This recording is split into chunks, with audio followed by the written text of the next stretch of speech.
नाश्त्यासाठी नेहमी आपण उपमा, शिरा, कांदा पोहे, पोहे माझ्या मुलाला आवडतात. पण सारखी तीच पद्धत, तेच पोहे. आज म्हटलं काहीतरी पोह्यापासूनच वेगळं बनवूयात.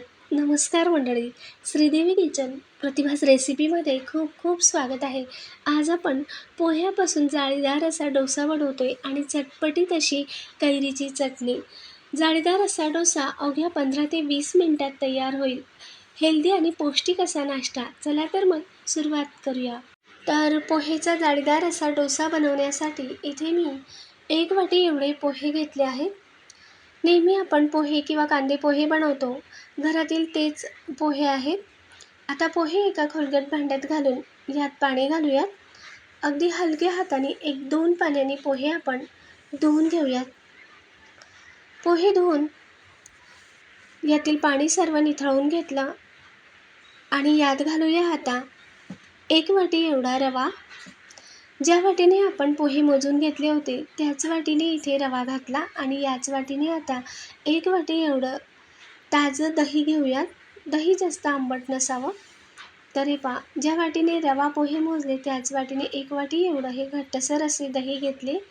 आता दही आणि रवा पोहे आपण मिक्स करून घेऊयात. वरून अजिबात पाणी न घालता पोह्यांच्या ओलाव्यामध्ये आणि दह्याच्या ओलाव्यामध्येच रवा चांगला भिजून जातो. सगळं हे मिक्स करून घेतलं आणि आत्ताच आपण यात चवीनुसार मीठ घालूयात. आता मीठही चांगलं मिक्स करून घेऊयात. सगळं चांगलं एकजीव केल्यानंतर आता यावर आपण झाकण ठेवूयात आणि तोपर्यंत आपण चटणी बनवून घेऊयात. अजिबात मी वरून पाणी घातले नाही. आता रवा भिजतोय तोपर्यंत इथे आपण चटणी बनवूयात. तर चटणीसाठीचे लागणारे साहित्य पाहूयात. तर अर्धी वाटी एवढे हे ओल्या नारळाचे काप घेतले वरची साल काढून. त्यानंतर घेतले आहेत इथे पाववाटी एवढे शेंगदाणे, भाजलेले पाववाटी शेंगदाणे आणि अर्धी वाटी ओल्या नारळाचे काप. त्यानंतर 1 ते 2 चमचा एवढी हरभऱ्याची डाळ भाजलेली. थोड्याशा तेलामध्ये चणा डाळ भाजून घेतली. चणा डाळ नसेल तर तुम्ही फुटाण्याची डाळ घेऊ शकता. 1.5 ते 2 चमचा एवढी तीळ. सोबतच आवश्यकतेनुसार हिरवी मिरची 5 ते 6 आणि इथे मी आपली कच्ची कैरी असते तिची अर्धी फोड घेतलेली आहे. म्हणजे एक कैरी असते त्यातला अर्धा भागाचे असे काप करून घेतले, तुकडे करून घेतले. त्यानंतर कढीपत्त्याची डहाळी आणि मुठभर अशी कोथिंबीर, अर्धा इंच आल्याचे असे तुकडे. फोडणीसाठी 1 चमचा मोहरी, अर्धा ते पाव चमचा एवढे जिरे आणि 2 ते 3 लाल अख्खी सुकी बोर मिरची आणि तडक्यासाठी फोडणीसाठी तेल. आता मिक्सरच्या भांड्यामध्ये ओल्या नारळाचे काप घालूयात. सोबतच भाजलेले शेंगदाणे, फुटाण्याची डाळ किंवा भाजलेली डाळ, तीळ. त्यानंतर हिरवी मिरची. हिरवी मिरचीचं प्रमाण तुमच्या तिखटाच्या आवडीप्रमाणे एखादी हिरवी मिरची कमी अधिक करू शकता. सोबतच आले आणि लसूण घातले, मुठभर कोथिंबीर आणि पाणी घालून आपण चटणी तयार करून घेऊयात. तर हे पहा, कैरीसकट आपण सगळं हे वाटून घेतलं. आता यात चवीनुसार मीठ घालूयात आणि सगळं चांगलं एकजीव करून घेऊयात. कैरी नसेल तर तुम्ही यात चटणी वाटताना थोडंसं अर्धा इंच एवढं चिंच घालू शकता. अर्धा ते 1 इंच एवढा चिंचेचा तुकडा घालूनही चटणी चांगली चटपटीत होते. त्यानंतर आता फोडणी देण्यासाठी, तडका देण्यासाठी तेल गरम झाल्यावर यात जिरे, मोहरी, हिंग, बोर मिरची, कढीपत्त्याची पानं घातली आणि गरमागरम हा तडका आपण चटणीवर घालूयात. अगदी चटपटीत आणि चविष्ट अशी ही चटणी होते. कैरी नसेल तर तुम्ही चिंच घालू शकता. चिंच नसेल तर थोडंसं आंबट दहीही घालू शकता. खूप मस्त अशी ही ओल्या नारळाची चटणी होते. चण्याची डाळऐवजी तुम्ही फुटाण्याची डाळ घेऊ शकता. म्हणजे यामुळे चटणी अगदी मिळून येते. किंवा नसेल फुटाण्याची डाळ तर जशी मी डाळ तेलात थोडीशी लालसर भाजून घेतली तशीही भाजून घेऊ शकता. चटणी आपली तयार झाली तोपर्यंत इकडे रवाही भिजला होता. आता यात अगदी थोडंसं पाणी घालूयात. ज्या वाटीत दही मोजलं होतं त्याच वाटीत पाणी घेतलं आणि 1 पाववाटी एवढं पाणी यात घालून अजून एकदा चांगलं मिक्स करून घेऊयात. चांगलं मिक्स झाल्यानंतर आता मिक्सरच्या भांड्यामध्ये आपण हे थोडं थोडं करून मिक्सरला फिरवून घेऊयात. अगदीच बारीक नाही किंवा जाडसर नाही. मिक्सरला फिरवताना हे तेव्हाच बारीक होतं. थोडं असेल तर तुम्ही एकदाच हे फिरवून घेऊ शकता. मी इथे 2 भागांमध्ये करून असं हे पीठ वाटून घेतलं. पोहे आणि रवा वाटून घेतला. तर हे पहा असं हे पोह्याचं मिश्रण झालं.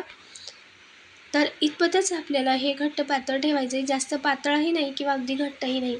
याच पद्धतीने राहिलेले पोहेही मिक्सरला फिरवून घेतले.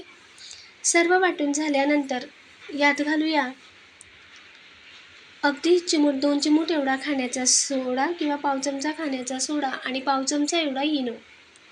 पाव चमचा एवढा इनोच घातला. त्यावरच थोडंसं पाणी घातलं. सोडा असा सक्रिय होण्यासाठी अगदी पोहे खाण्याचा 1 चमचा एवढे पाणी घातलं आणि सगळं हे मिक्स करून घेऊयात. नसेल इनो तर फक्त खाण्याचा सोडा घातला तरीही चालेल. आता हे चांगलं मिक्स करून घेतल्यानंतर तेव्हाच आपण डोसे बनवायला घेऊयात. अजिबात पीठ मुरू द्या किंवा 10-15 मिनटं थांबण्याचीही गरज नाही. तेव्हाच आपण डोसे बनवू शकतो. गॅसवर तवा ठेवून घेतला. थोडंसंच तेलाने तवा पुसून घेतला आणि यात पळीभर मिश्रण टाकून थोडंसं पसरवून घेतलं आणि मध्यम आचेवर हा डोसा आपण भाजून घेऊयात. तर हे पहा कशी हळुवारपणे याला जाळी येते. तर सर्व बाजूने अशी ही जाळी पडते आणि असा टम्म हा डोसा फुगतो. आता डोसा आपण काढून घेऊयात.